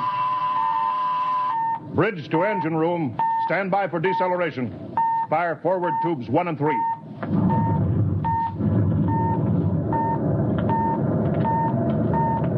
Steady as she goes, Mr. Lustig. As she goes, sir. Airspeed 100. Altitude 1,000. Radar indicates a level stretch dead ahead, sir. Skids down. Skids check. Altitude 500. 4. 350. 3. Up a point now. All right. Let's set her down.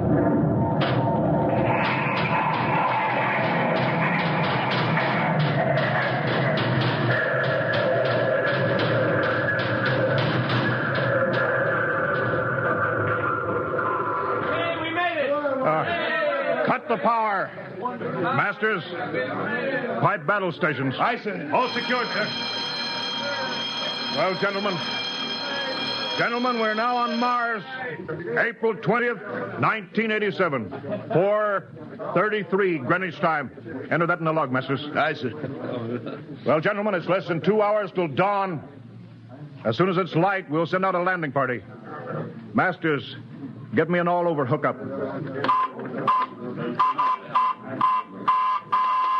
We're all set, Captain. Now hear this. All right, men. The smoking lamp is lit.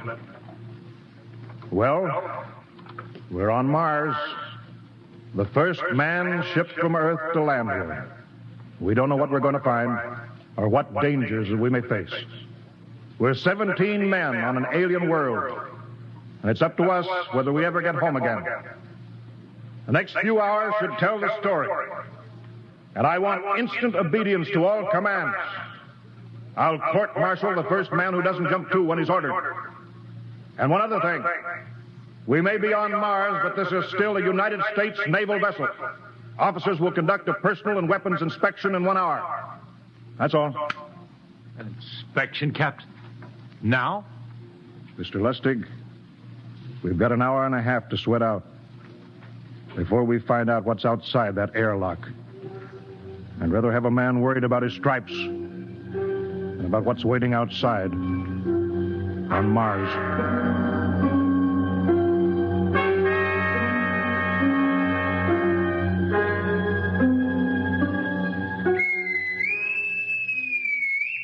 Now hear this. Landing party report to forward airlock. Captain Black, Lieutenant Hingston, Lieutenant Lustig, and Dr. Horst report immediately to forward airlock. It's now landing time -5. Well, they're paging us. You ready, Dr. Horst? Yes, Mr. Lustig. As ready as I will ever be. Come on, let's get in the lock.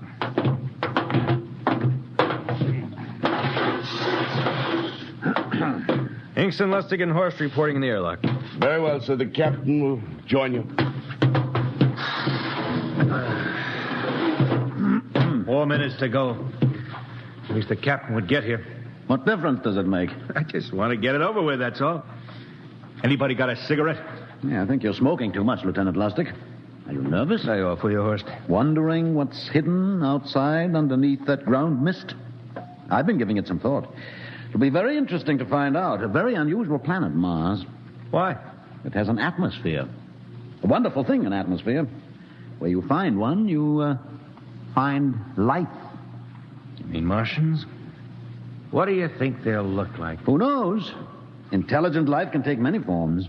You mean they may have green skins and eyes on stalks or something? The comic book conception is possible, of course. Or they may have developed far beyond us. Perhaps they have a science that can produce weapons far more dangerous than our atomic missiles. You think we may have to fight our way out? After all, we are invaders. Now hear this. Landing time -2. All right. We heard this. You know what I'd like to find outside that airlock? Good old Illinois. Ever been there, Lustig? Only Chicago. Well, you ought to see my hometown. Green lawns, big white houses. Sounds like my hometown. My grandmother used to have one of those iron deer on the lawn. Every Halloween, we'd paint another color. One time, we painted it black and white like a Holstein cow. Where does your family live, Dr. Horst? I have no family. When I was a child, they were gassed to death in the Dachau concentration camp. Tough. No, it has its advantages. I have no ties on Earth. Nothing to lose now. I imagine I'm the only one on board who is free to enjoy our present peculiar position. All right, Masters, you can button it up now. Aye, sir. Well, gentlemen, check your sidearms. In 1 minute, we'll be the first men to set foot on Mars. Quite an honor, eh? As long as the medals are not rewarded posthumously. Still uneasy, Dr. Horst? Captain Black, I've been uneasy ever since I can remember. On Earth and on Mars. Well, 30 seconds. Give me the intercom phone, Lustig. Yes, sir. Masters? Aye, sir. Battle stations are to be manned until we return. If we're not back in 2 hours, I want no rescue party sent out. Blast off and save the ship, you understand? Aye, sir. All right. 5 seconds. 4, 3, 2, 1. Lustig, open the outer airlock. Aye, sir.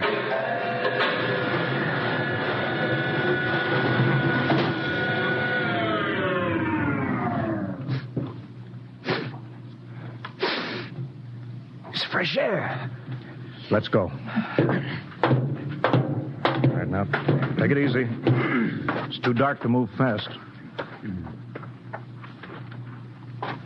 Quiet, isn't it? Not even a wind. Can't see anything from this ground this time. We don't know what's out here.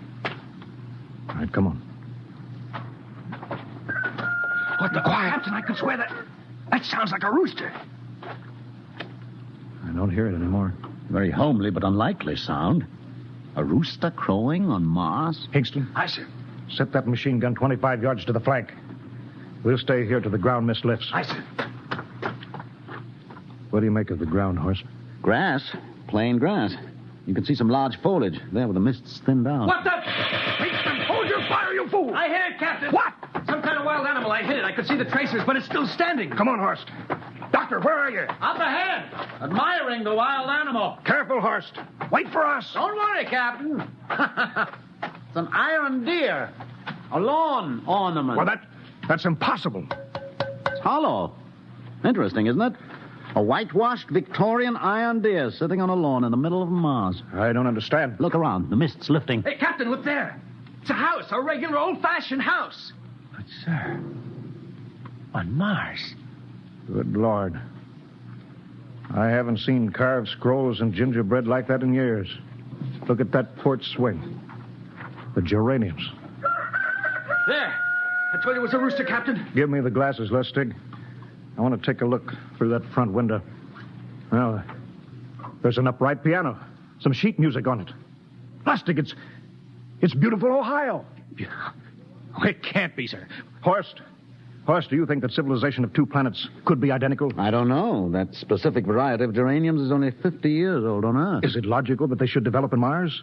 How about that port swing and the piano and beautiful Ohio? Why, it's impossible. Captain Black, this looks like the town I was born in. Well, it looks like my hometown, too. I've thought of something, sir. It's the only solution. Maybe we're not the first ship to reach Mars from Earth. Don't be ridiculous, Lustig. Oh, how else can you explain it?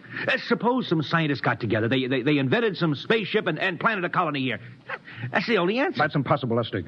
Been space travel, it couldn't be secret. Do you have any idea what ships cost, what industrial power is needed? No, there's got to be some logical reason. I think perhaps we might find out, Captain. The light just went on in that house. Kingston, cover that door with the machine gun. Aye, sir. All right, come on, Horst. We're going to ring that doorbell. There's got to be a scientific answer to all this.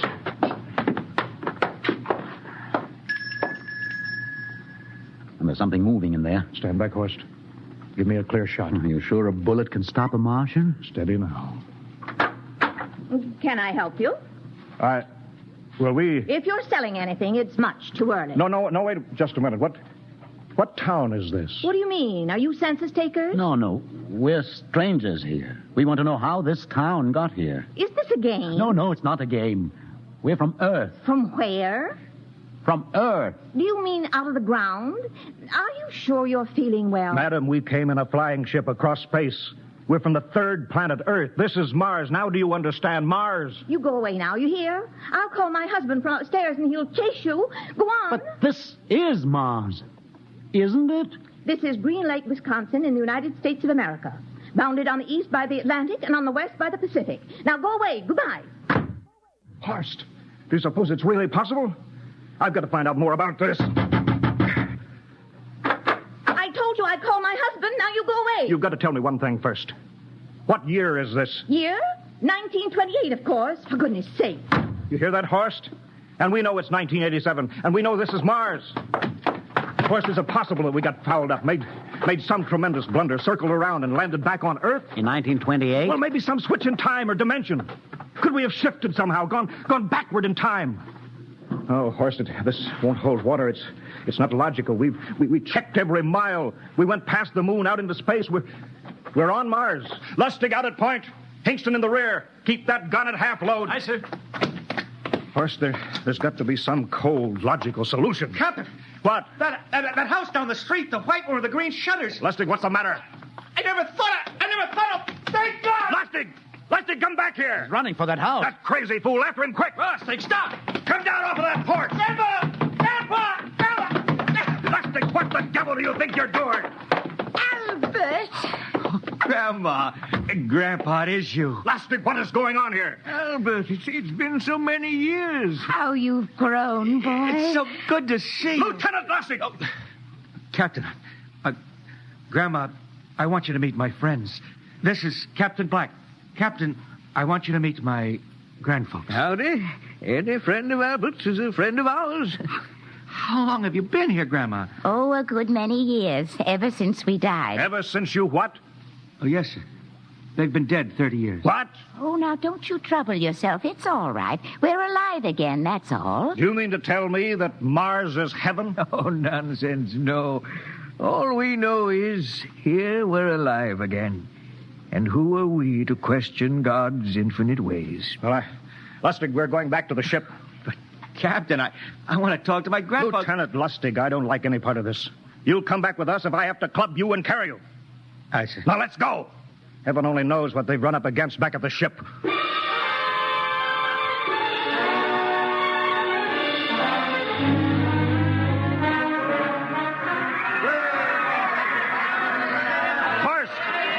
Crowd around the ship. Looks like we're being welcomed with a celebration, Captain. Celebration? We've abandoned ship. Every port is open. No guard set. You masters! Hiya, Captain. Meet my old dad. Dad, that's Captain Black. He's not a bad guy for an officer. Hingston! What's it? Bring that band back. Use force if you have to. Excuse me, sir. There's my Uncle George. Hingston! I'll be right back, Captain. Uncle George.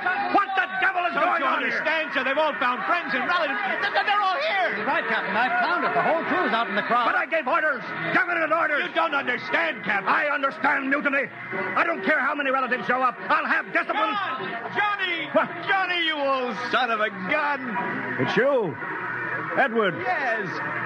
It can't be. Oh, of course it is. Johnny, Ed. you old... Ed. Dr. Horst.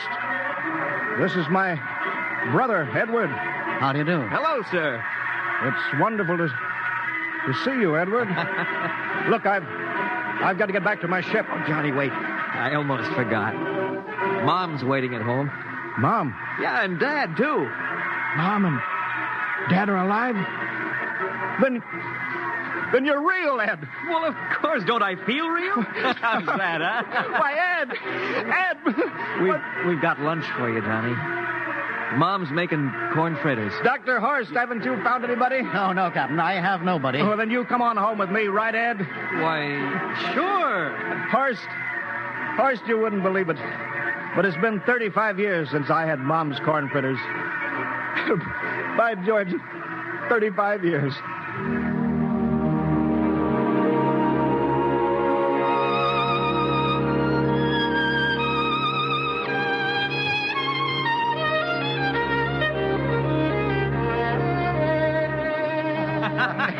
And there's plenty more in the the kitchen, so don't hold back, Johnny. You too, Dr. Horace. Well, Johnny, you're still in the Navy, eh? That's right, Dad. I'm in command of the ship. We're an old Navy family, Dr. Horst. All three of our boys in the service. Yeah, Ed was the best pilot in the Pacific, too. What did happen, Ed? What's the difference? I'm here now. Yeah, but... You know, it's almost perfect. All we're missing is your brother Will. Then the whole family could be together. Well, it won't be long, Mom. Will's in charge of the XR-54. Next rocket coming out to Mars. Oh. Well, little Will. When does he leave, Johnny? Well, the takeoff's scheduled for September, but it depends on what we report. Oh, yeah. There's no question about that now, huh? No. Christmas together again. That'll be something. Sure will, yes, sirree. Well, this calls for a celebration. How about a little of the old dandelion wine, eh, Johnny? Now, Father, don't you go giving Johnny too much wine. He's a big boy now, Mother. Well, sir, isn't everything just fine? Just fine.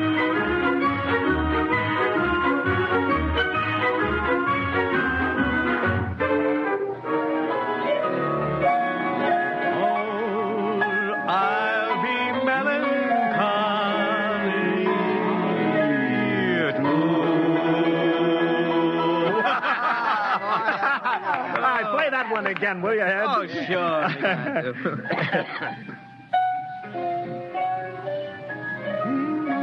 Well, Dr. Horst, what are you doing sitting over here alone? What do you think of my little family? Very nice. You know, I can't understand why you didn't find any folks here, Dr. Horst. It's just a shame everybody else is so happy. Well, I never remembered my family, Mrs. Black. All I know is they were gassed at Dachau during the Second World War. When I was liberated, I was in delirium 3 months. I cannot remember anything before then. A psychiatric phenomena. Well, that's terrible. Isn't there anything anybody can do? I don't want to remember. I have not had a pleasant life. I prefer to be free of emotional entanglements. They interfere with a scientific approach. Oh, I'm sorry, Dr. Horst.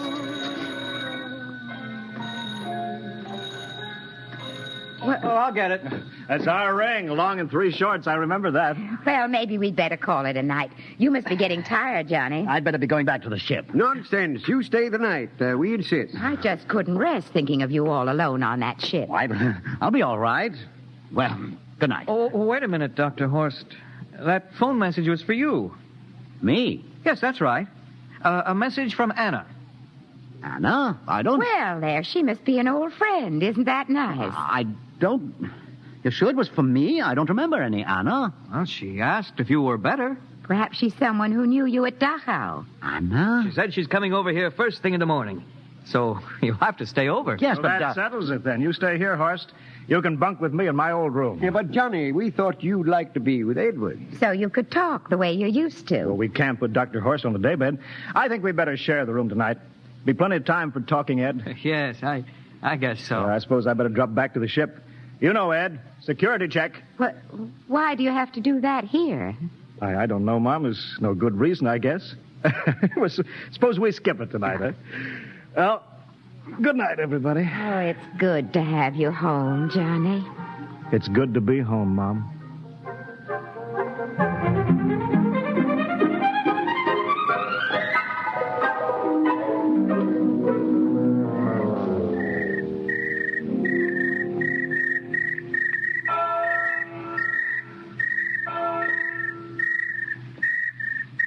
Captain Black. Huh?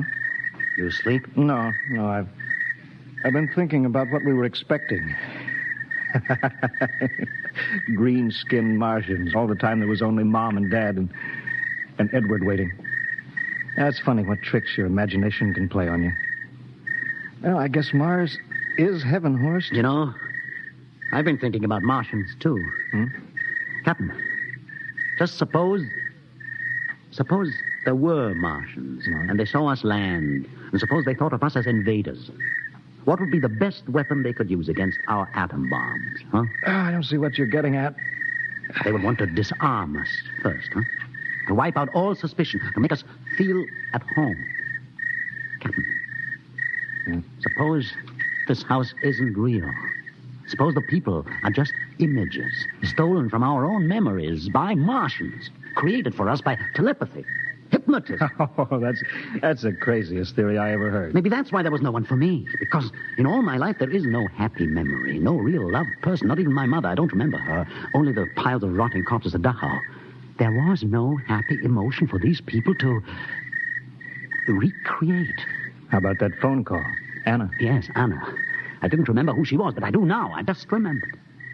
When I was freed from Dachau, sick, delirious, I raved about a wonderful, kind nurse named Anna that took care of me. Well, there you are. It's logical. She's coming to see you tomorrow. But there was no Anna. I'd been nursed by a man. What? Anna was only a dream. And there's only one way they could have learned about her, by reading my subconscious mind. That's impossible, Horace. Why? The whole crew was thinking of home. Suppose the Martians read our minds. Yes, but if there are Martians... If there are, they have us separated. Each man in a different house, sleeping, trusting. No one at the guns. I left my pistol downstairs. Do you think there's something to this, Horst? It's a perfect trap, Captain. Who would suspect his own mother, his grandparents? How easy. Just a knife in the heart of each sleeping man. That's impossible, Horst. But we've got to get back to the ship. Listen. The crickets have stopped. Come on. We don't know when they change back to whatever they really are. All right, careful.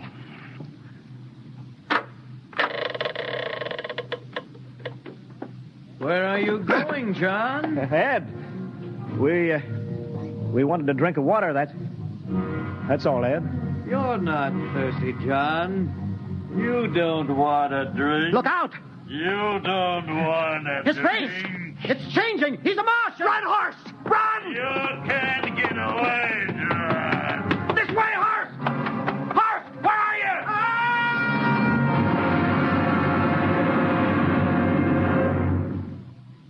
Hello? Hello? Can you hear me, Earth? This is Captain John Black, the XR-53 calling from Mars. I've locked myself in the ship, but they've crippled it. I can't take off or fire the guns, and they're coming for me now, the Martians. I'm all alone here. All the rest are dead. Hinkston, Lustig, Dr. Horst. Poor Horst, he didn't even reach the door. Listen. They're trying to break through the hull. Edward and Mom and Dad and all the folks, but they're changing now. They're melting and changing back into... They're Martians. Can you understand? Martians, not men. They made us think that Mars was heaven and we fell into the trap. Can you hear me, Earth? You've got to stop the next rocket.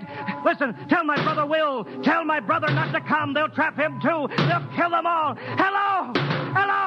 Can you hear me, Earth? This is John Black on Mars. Hello, Earth. This is John Black on Mars. Hello, Earth. Hello,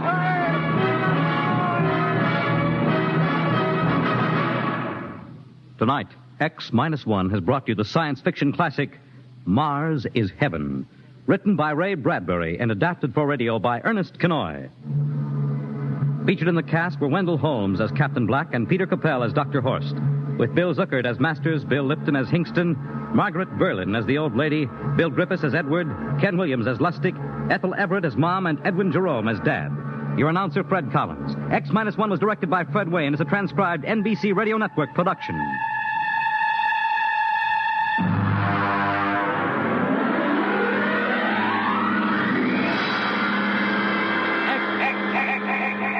Minus one.